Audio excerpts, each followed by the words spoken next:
ಸಂಗೀತದ ಸಂರಕ್ಷಕ ಶ್ರೀ ತಗಾರಾಮ್ ಭೇಲ್ ಪದ್ಮಶ್ರೀ 2026.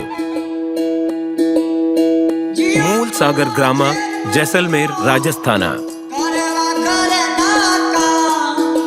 ಭೇಲ್ ಕುಟುಂಬದಲ್ಲಿ ಒಬ್ಬ ಪುಟ್ಟ ಹುಡುಗ ಜನಿಸಿದನು, ತಗಾರಾಮ್ ಭೇಲ್.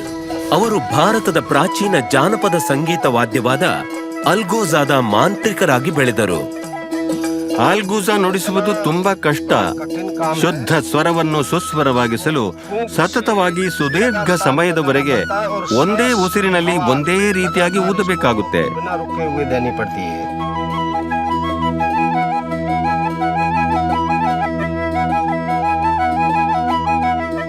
ತಗಾರಾಮ್ ಅವರದು ಸಾಮಾನ್ಯ ಕುಟುಂಬ. ಇದು ನಾನು ಹುಟ್ಟಿ ಬೆಳೆದ ಮನೆ. ತಂದೆಯವರು ಅಲ್ಗೂಜಾ ನುಡಿಸುತ್ತಿದ್ದರು. ಅದನ್ನ ಆಲಿಸಿ ನಿಜವಾಗಿಯೂ ಆನಂದಿಸುತ್ತಿದ್ದೆ.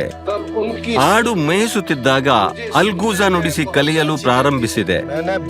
ದಿನನಿತ್ಯ ಗಂಟೆಗಟ್ಟಲೆ ಅಭ್ಯಾಸ ಮಾಡಿದ ನಂತರ ನನ್ನ ಕೌಶಲ್ಯ ಹೆಚ್ಚಿಸಲು ಸಾಧ್ಯವಾಯಿತು.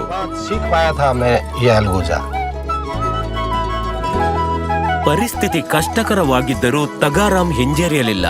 ಅಲ್ಗೋಜಾದಲ್ಲಿ ಮೈಮರೆತು ತಮ್ಮ ನುಡಿಸುವಿಕೆಯನ್ನು ಸುಧಾರಿಸಲು ಹಗಲಿರುಳು ಅಭ್ಯಾಸ ಮಾಡುತ್ತಿದ್ರು. 20 ವರ್ಷದಲ್ಲಿ ಜೀವನೋಪಾಯಕ್ಕಾಗಿ ಕಲ್ಲು ಒಡೆಯುತ್ತಿದ್ರು.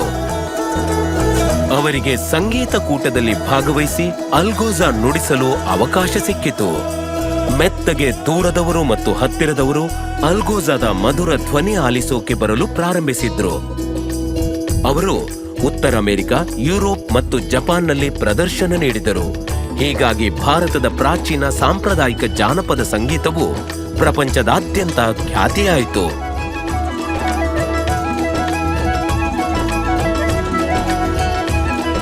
ಇಂದು ತಗಾರಾಮ್ ಭೇಲ್ ತಮ್ಮ ಹಳ್ಳಿಯಲ್ಲಿ ಆಲ್ಗೋಜಾ ಸಂಗೀತ ಶಾಲೆ ನಡೆಸುತ್ತಿದ್ದಾರೆ.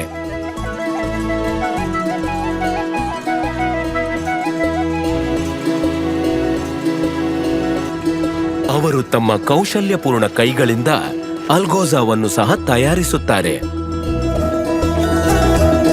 ಹೀಗಾಗಿ ತಗಾರಾಮ್ ಭೇಲ್ ಇಂದಿಗೂ ಪ್ರಾಚೀನ ಸಂಗೀತ ಸಂಸ್ಕೃತಿಯನ್ನು ಜೀವಂತವಾಗಿಟ್ಟಿದ್ದಾರೆ.